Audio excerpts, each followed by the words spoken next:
Hey guys, FoxSerafian2515 here, back with more Kingdom Hearts Birth by Sleep. Alrighty, so while I was... Okay, well last time we were told to go kill Snow White and put her heart in a chest, and that's really disgusting, and Terra's not gonna do that, right? Right? Anyways, so I don't know why I'm checking the shop here, but anyway, while I was off screen, I noticed that I could meld commands to get a fire dash using a pulsing crystal, so that gave me Leaf Bracer, so that's going to be much appreciated. So I'm leveling that up now so I can master it, and that was all for now, I think. But anyway, the map, and here's a soothing crystal. Now, okay, there's a treasure chest over here that can be kind of tricky to get. Normal people would wait till later in the game, but, you know me. Fire dash over there. For a Fission Firaga, which obviously can, like, that's one of the higher powered spells there, and you get it so early. I don't know why they did that, but who's complaining, right? The reason why I say it can be kind of tricky, however, is it's really picky about letting you over that arch-like structure thing. I don't know why that is. So, like, I don't know.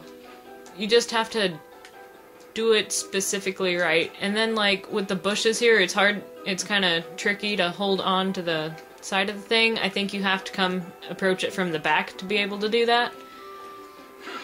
Anyways, well, here's that field of flowers, though, so let's see what's going on.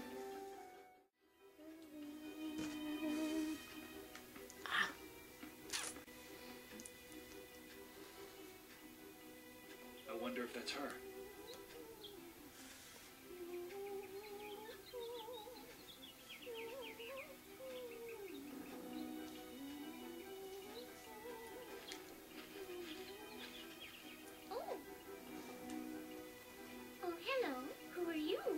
Aren't you startled?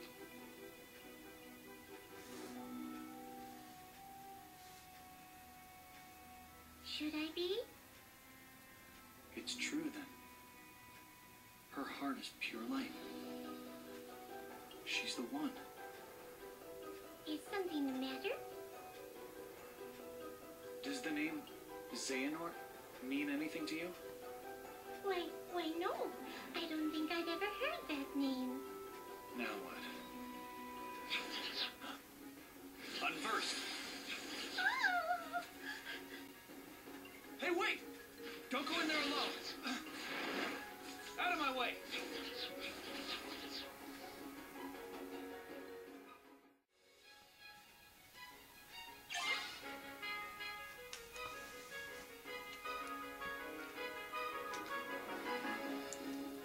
Well then, she just ran into the forest where Ven's gonna find her and do that escort mission that I did earlier. So, thanks for that one, Terra, old buddy, old pal. And then she's traumatized to boot, because she's just like, a man with a key attacked me, so, woo! Thanks, Terra, for making more work for Ven. Oh well, that's the second time that's happened.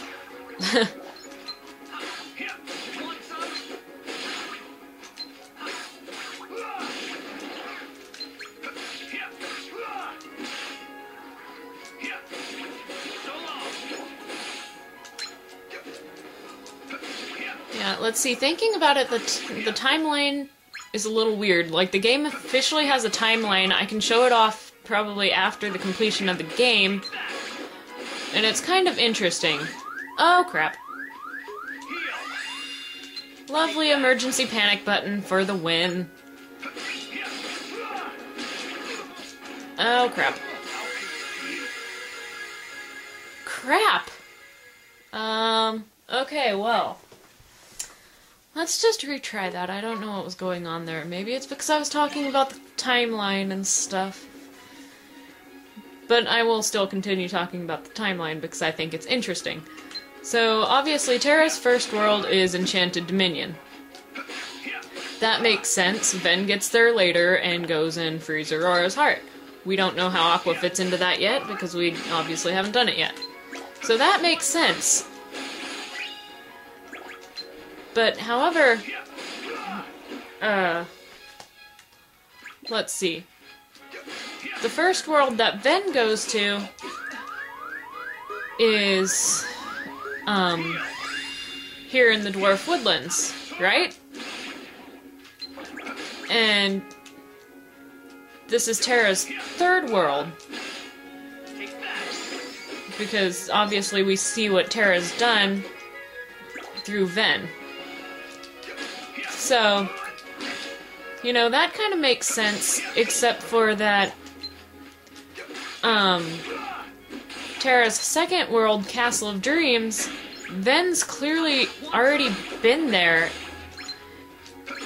So, if you think, like, Ven's clearly already gone and left, and is on to Enchanted Dominion by that time, which that part makes sense, except for the...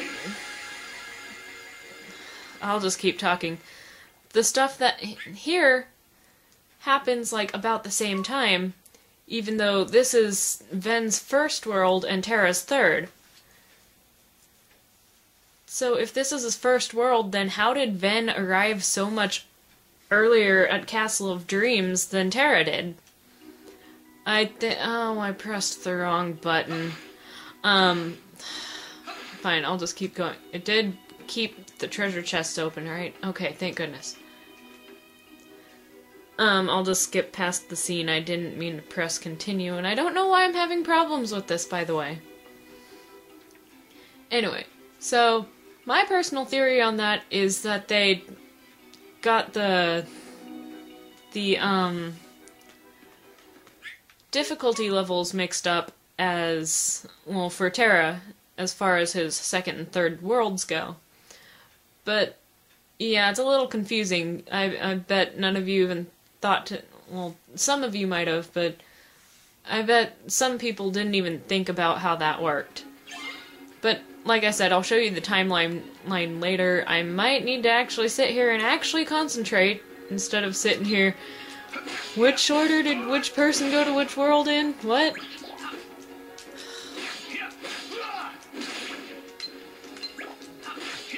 This was supposed to be quick.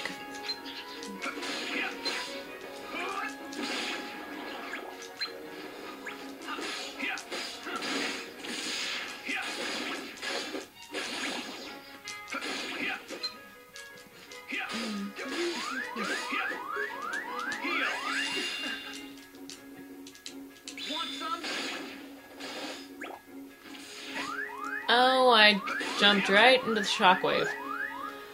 Oh. You know what?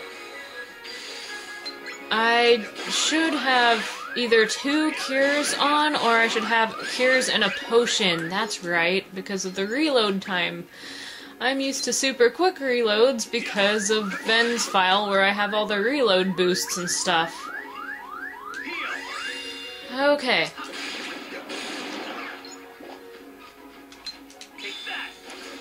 I don't usually use Strike Raid as Terra because it's not generally as good for him.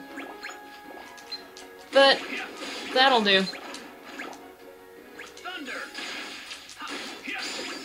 If you just saw that Thunder did like next to nothing, so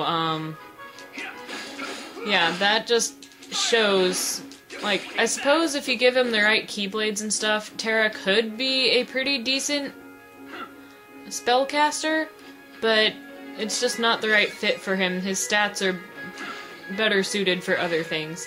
Anyways, let's see. You can actually go ahead and get that sticker in battle, and there might be a treasure chest that you can actually get during the battle too, so that you don't have to come back. But I can't seem to find it, so it looks like I might be coming back here. Or I could be mistaken. I don't know. Either way, let's finish this guy off. There we go. Level 10, strength increase. Yes. Considering this performance, however, I kinda... Air slide! Yes! Okay. I'm done freaking out. Yes, we know how air slide works. Blah, blah, blah, blah.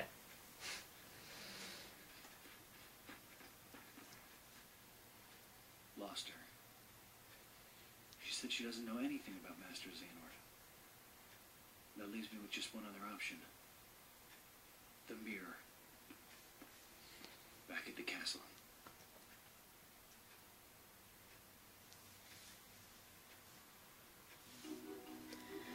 Okay, well, let's see about the treasure chest thing really quick, because we can't go into the forest as Terra, I don't believe.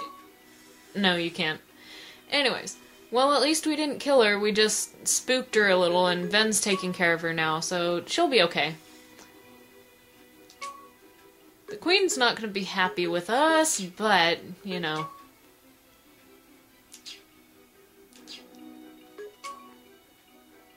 Yeah, there's one more treasure chest around here somewhere. Let me look. Oh, it didn't appear during the battle, but the sticker was there. Well then. Okay. We got all the treasure chests. We don't have to come back here for anything. So that's good.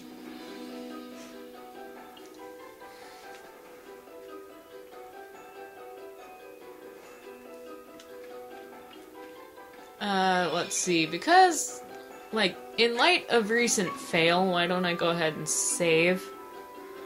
I don't know what was up with me in that battle. I think it was me talking about the timeline, because that's just a really interesting topic, because it doesn't make any sense. Like, really, if you think about it, it just doesn't really make sense at all. Like, okay. Terra totally completing, Enchanted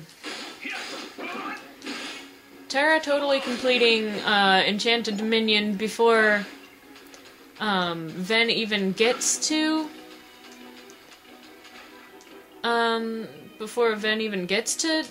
Dwarf Woodlands. I could see that more, because maybe there's some time distortion thingamajig in the lanes between or something. Which, I guess that could account for the weirdness in the timeline that I mentioned also, but, I don't know. What am I doing sitting here quabbling over a possible time paradox thing, because, you know, I play Zelda, so many time paradoxes in there.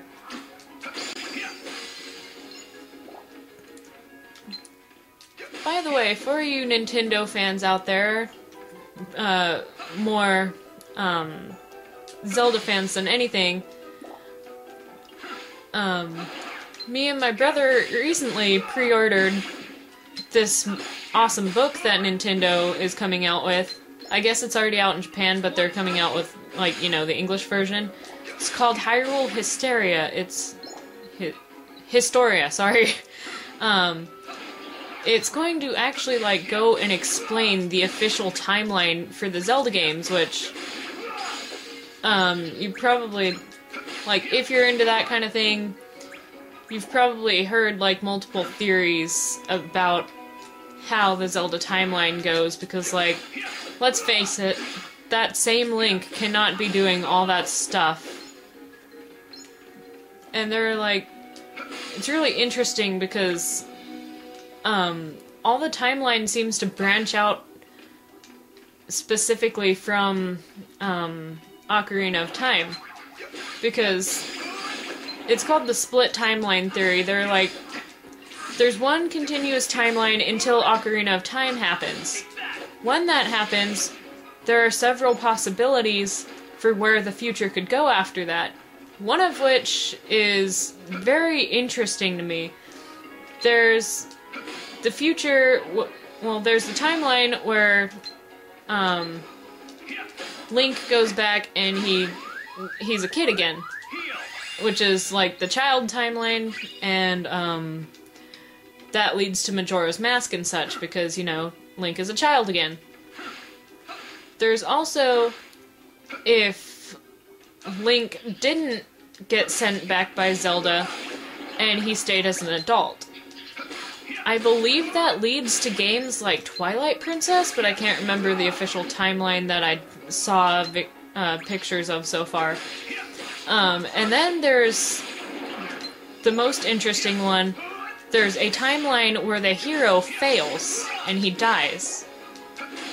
So that's really interesting. Like, you never think about what happens if the hero fails, because, you know, you can just reset. You don't have to worry about failing, really. So that was interesting, and that book's coming out eventually, like in April, I think, or something. I don't remember the date. So that's going to be interesting. It's going to give a ton of backstory and, like, talk about the timelines and everything. So that should be a good read for you Nintendo fans out there. And I spent this whole episode talking about timelines of some sort. Anyway, yeah, I guess I'll go ahead and cut the episode here, and in the next episode we'll go confront the Queen. Now that I've talked your ears off completely, but hey, I'm interested in timelines and stuff sometimes. Anyways, this is Fox Ruffian 2515 signing out. Bye guys, and have a good day.